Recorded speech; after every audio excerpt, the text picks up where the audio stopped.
Hi again, everyone. I'm Annette, and today I'm helping you to become more of an expert on knowing which dolls to pick up and which dolls you might want to leave behind at the next sale you're at. This category is a huge profit machine. It's also one of my favorites just because I've been an avid collector of certain dolls through the years, and it's also one of the best for reselling, and here is why.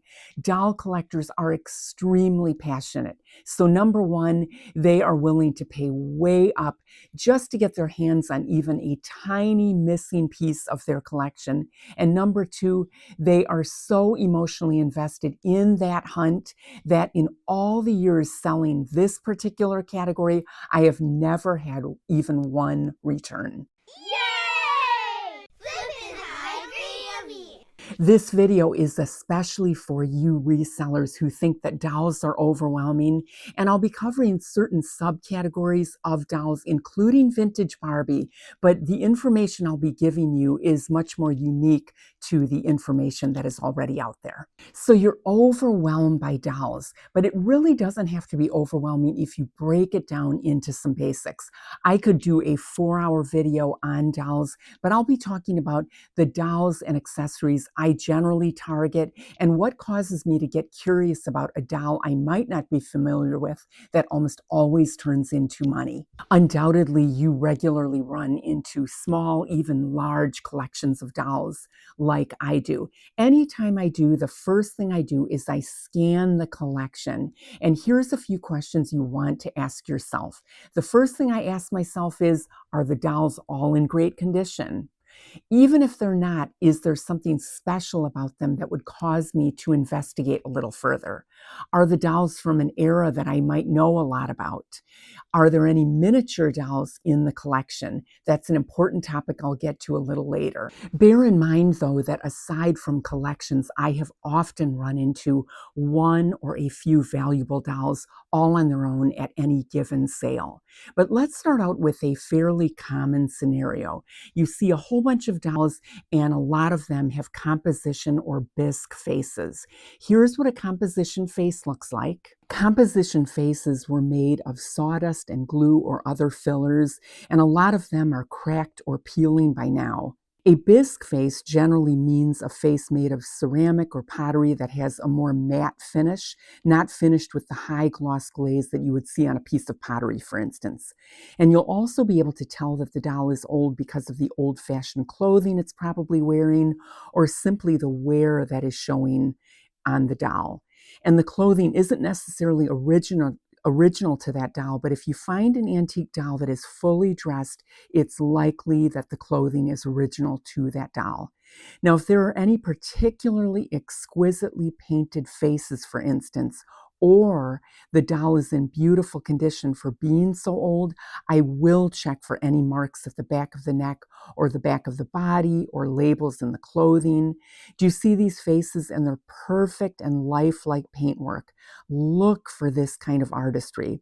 There are some designers even way back then, especially from countries like Italy and France, that yield crazy prices for their masterpiece dolls. Look at what these two went for because of this artistry and who made them. And keep in mind that the dolls should be in fairly decent condition like these are in order to expect these kind of prices. All this to say, if I were coaching you on hunting for dolls, unless you already have a special eye for luxury and details, I would advise you to hunt for the other dolls I'll be talking about and pass on these really old dolls until you get more educated on the category in general. But stay with me here. There is still a fortune to be made on dolls, even with basic knowledge that I'll be discussing. I'm just saying there are a gazillion antique composition and bisque dolls that are unremarkable and unbranded that I don't want you to get stuck with, that will just sit on eBay and never find a buyer.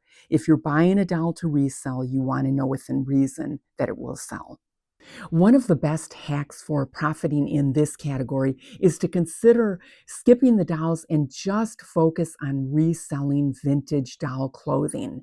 You can find boxes, whole bags of vintage clothing, even at thrift stores and estate sales and yard sales. But if I was just starting out in this category, I might consider just flipping vintage clothing to start with. It's the easiest flip ever. And when you do run into vintage doll clothing, here's some questions you should ask yourself. Is it true vintage, or do you see a lot of Velcro closures? There are exceptions to Velcro closures that might be resellable, but mostly you want to be looking for the real zippers and buttons. Are the clothes a hodgepodge of different sizes, or do they belong to a whole bunch of different dolls? Unless there are a decent number of pieces specific to collectible dolls like 11.5-inch dolls like Barbie, or 18-inch dolls like American Girl or Our Generation, I will probably pass on the clothing unless maybe the whole box is a couple dollars. Then I'll buy it to save for similar clothing I find in the future to make a listing that way. And the clothing should be clean and undamaged overall, but a rip or two, a couple marks aren't usually a big deal. It's tough to sell homemade clothing, and you want to be looking for manufactured clothing that has labels. Even if doll clothing does not have labels, perfect and straight stitching will be a giveaway that it's not mommy sewn. If I find a bag of vintage doll accessories like shoes and purses, I get really excited because I've probably made the most money on vintage accessories. You know where I found the most vintage doll accessories that I've been able to flip?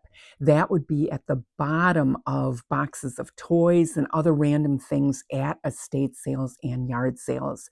They don't call it digging for nothing, but that's also when I've gotten the best deal because the seller hasn't bothered to price that as a special item. Some resellers like to clean all their doll clothes before listing them.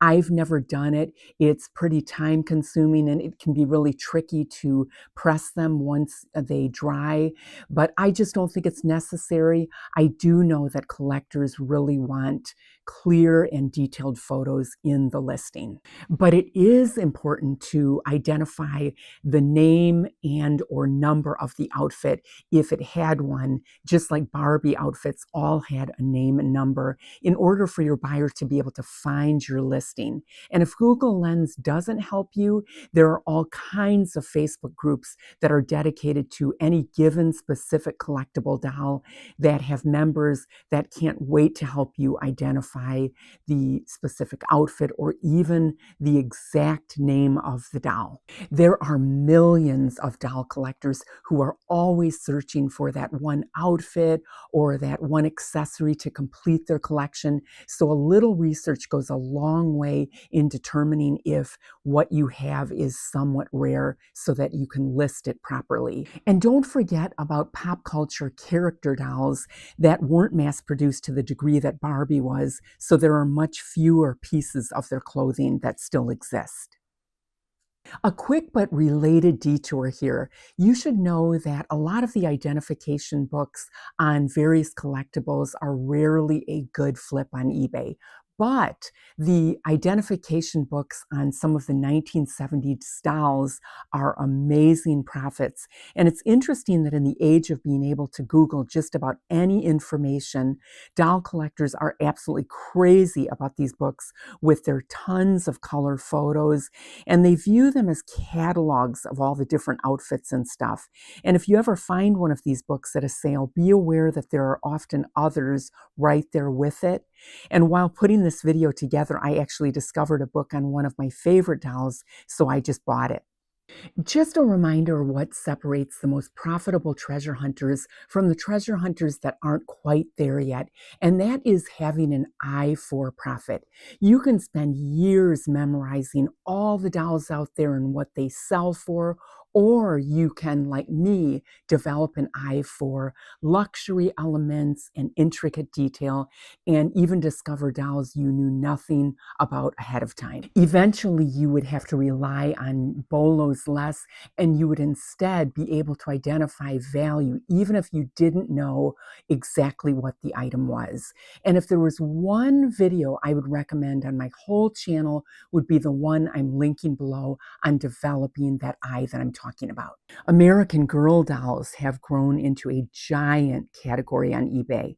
There is major money here, but you should familiarize yourself with several key factors. At the very least, I recommend you know who the original 3 dolls are: Samantha, Kirsten, and Molly.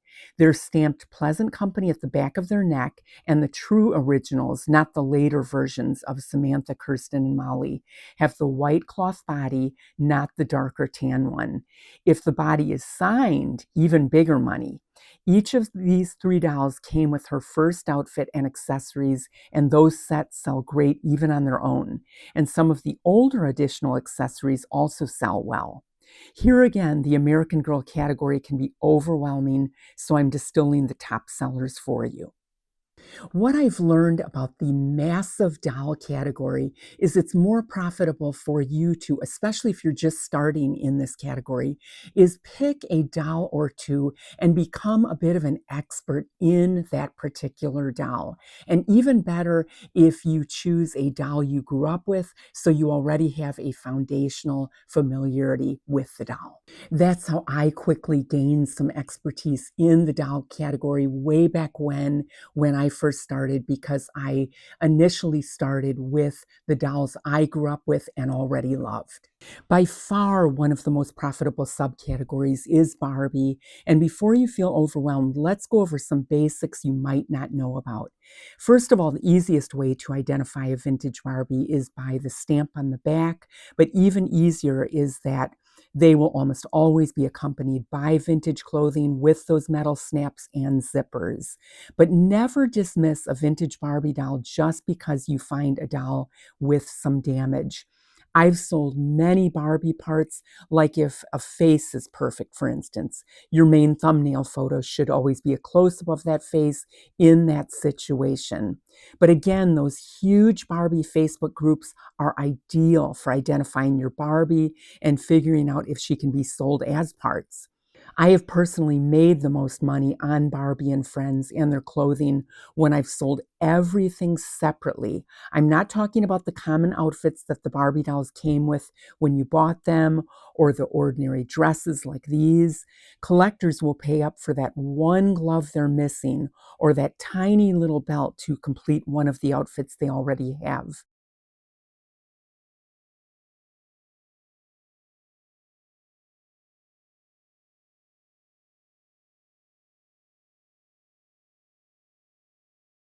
I've also sold hundreds of vintage Barbie shoes throughout the years, and even single shoes for up to $100. Authentic Barbie shoes will be marked Japan, which is the most profitable, or Korea, or Taiwan, or Hong Kong. But only one shoe was stamped with the country, and Barbie knockoff shoes were often marked Hong Kong, but the quality is much less, and you should be able to tell that it is an imposter. I sold this little dress for $75 last year, even though it had a small ink stain on it, just because it had the fancy brooch on it, because that brooch is often missing. Always look for the metal snaps and zippers and or the black and white fabric tags in the clothes. That era of clothing and accessories is where most of the high value is. And if you ever run into a bunch of vintage clothing, but they're a mess, never throw them out. Some collectors only want things like the zippers and buttons, and try selling them as a bundle and adding repair to the listing title. Lots of collectors like to restore the clothing when they get a good deal. Whenever you list vintage Barbie doll clothes, it isn't necessary to photograph them being worn by a doll. And again, collectors just want very clear photos, including any of the tags inside. Besides Barbie, other 1970s fashion dolls are very popular on eBay if they're in great condition with hopefully at least one outfit. Check out some of these sold listings of some of these dolls.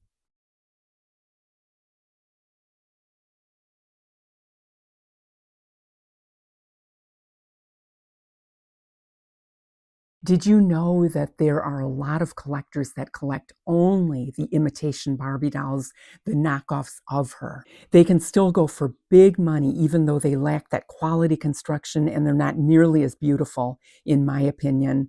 But collectors call them clone dolls, and some of the brands are Maddie Mod by Mego, Build Lily made in Germany. They're also 11.5 inches high, and they can actually fit in Barbie clothes. The clone clothing with tags that are marked Hong Kong are the favorites of the clone collectors. Always make sure that you put Hong Kong and clone in your listings title. So if it's not Barbie and it's vintage, but it's in great condition and it's for an 11.5 inch fashion doll, you can probably sell it. To add even more enthusiasm to the doll collecting community, there is a die-hard secondary market for clone dolls that have been entirely made over by artists who've painted on new makeup, redesigned their hair. Look at the sold prices on these one-of-a-kind dolls. Here's a little cheat sheet for you. Even if you're in a room full of old dolls and you eventually end up determining they're not worth your time, if you find a miniature doll and it's really well made, ultra detailed, buy it. Exquisite miniature dolls are among the most collectible dolls out there. And of course, I'm not talking about an ordinary worry doll. Keep training your eye to notice beautiful details and amazing construction, and you will score some real money makers. If I saw these little dolls out in the wild, the colors and tiny designs alone would instantly cause me to dig deeper. Talk about beautiful. These miniature dolls are specifically called mignonette dolls or pocket dolls. Think mignonette like filet mignon, which is small too, and they could typically fit in your hand. They were really popular during the early 1900s, but only the wealthy could afford them as luxury gifts from countries. They came from countries like France and Germany. They came in these unbelievable presentation boxes, often with clothing or entire trousseaus. If you can believe it, their hair was usually a removable wig instead of rooted hair. Now, I have scored these dolls through the years, but not yet with an original presentation box.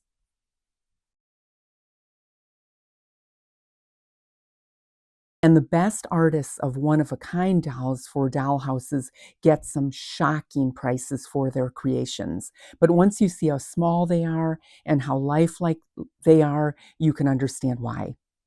Some dolls who had a short life of being manufactured are getting much harder to find, and their value keeps climbing. Blythe by Kenner was one of them. And around 2001, though, Blythe was recreated and reissued in Japan. And today, these neo Blythes are still being produced. It's very unusual that their value seriously competes with the original by Kenner. Even more amazing is the fact that there is a well-established community of custom neo Blythe collectors who pay even more. The work that goes into their makeovers with elaborate makeup and such is unbelievable. However, the original Blythe by Kenner is still a great sale even when she's not in that great of condition. This is another doll that had a short shelf life, but it's been a great seller on eBay. And whenever you're looking at a whole bunch of dolls, zero in on good quality and even bright colors, like I'm always preaching about. Would these dolls catch your eye? I knew nothing about these dolls, and I stumbled on 5 of them at a yard sale, but I immediately noticed their adorable, unique expressions, their eyelashes, just a lot of really great details. I paid $100 for all 5 of them, which is a lot for me if you're familiar with my sourcing, but I sold them for at least $150 each. Here's a doll that I knew nothing about when I first stumbled on it years ago, but it's the tiny workmanship that screamed profit to me.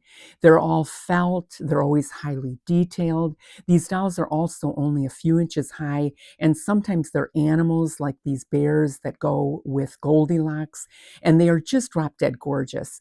They're rare enough that I even sold one of these dolls with a dress that had been attacked by moths for $99 a couple years ago, and some of them have rods on the bottom so they could be used as puppets in the box they came in.